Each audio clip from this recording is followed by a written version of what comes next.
Well, it took 9 years for UK-based fintech firm Airwallex to reach $500 million in annual recurring revenue. It took just one more year, though, for this company to reach $1 billion in ARR. Philip Reichert, the company's VP of Enterprise for the Americas, was at Money 2020 USA in Las Vegas last month and shared more insight about the company's latest goals with JD Durkin. Let's take a look. So Airwallex is a global financial infrastructure provider. We handle end-to-end money movement for businesses around the world. Obviously, in my role, I'm very focused on the Americas. But yeah, really anything from collections to wallets, FX, payouts, now also spend management capabilities. We can cover that for you. And in my role specifically, I look after our enterprise business. So I work with large enterprises that either embed our solution in more of an embedded finance fashion, as well as mid-market and enterprise customers that use our infrastructure for their own benefit and to enhance their efficiencies around treasury, payouts, collections, you name it. Yeah, I know you've been with the company a number of years now. In what ways has the company evolved over those last 5 years, and how have the underlying sort of technology as well as the broader landscape, the ecosystem of the industry shifted in the last few years? Absolutely, yeah. So I joined Airwallex 5 years ago as one of the first US hires, which is a very different feel to what it is now, a very mature operation in the US.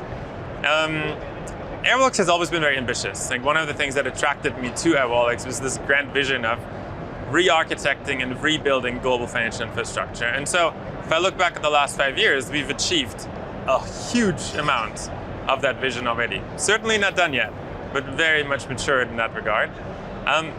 We cover really end-to-end solutions. So think of global banking wrapped into a very modern API-first product.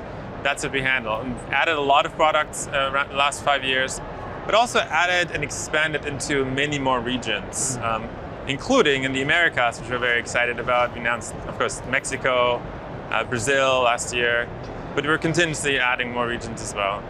Philip, I'm a markets guy, I'm a numbers guy at the New York Stock Exchange. Let's talk about a few of these numbers. 90% jump year over year in revenue, 120% year over year jump in transaction volume. Those are some eye-popping figures. What do you attribute that success to this last year? So I think it goes back to what I said. Like, traditionally, if you look back just a couple of years, like 5 years now, most of our revenue was FX focused. We're known as this big kind of cross-border FX company.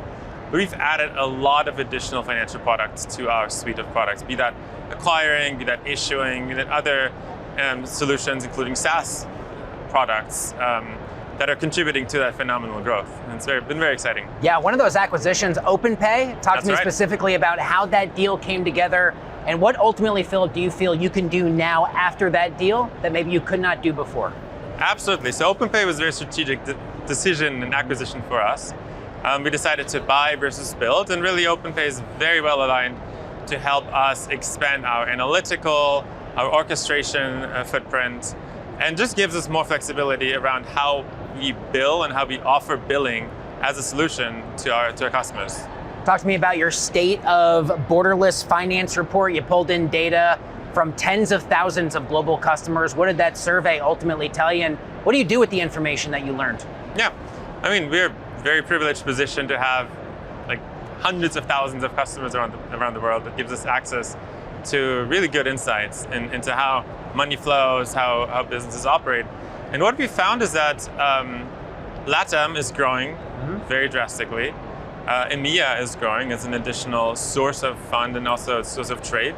A lot of things contribute to that, tariffs being one of the many factors.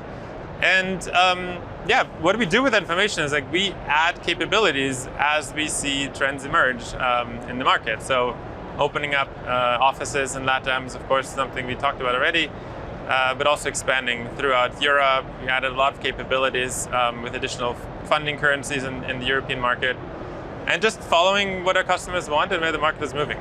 Yeah, and finally, how do you navigate any of the inherent geopolitical challenges to some of these emerging markets, knowing, to your point, about the uncertainty of tariff and trade policy? Things can seemingly change by the day. And what does that look like from where you're situated at Airwallex? Yeah, I mean, it's one of the things that I think is a big differentiator for Airwallex. Our global infrastructure now allows customers to adapt very, very quickly to changing market dynamics.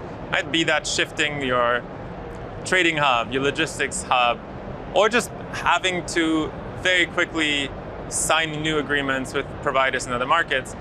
By using Airwallex as the underlying infrastructure, they can very quickly adapt and charge customers in those markets, make payments into other regions, expand their own footprint without having to go through a long, winding, kind of traditional, I want to say, exercise of entity creation and bank account negotiation. That's all done naturally, very, very quickly through the Airwallex infrastructure.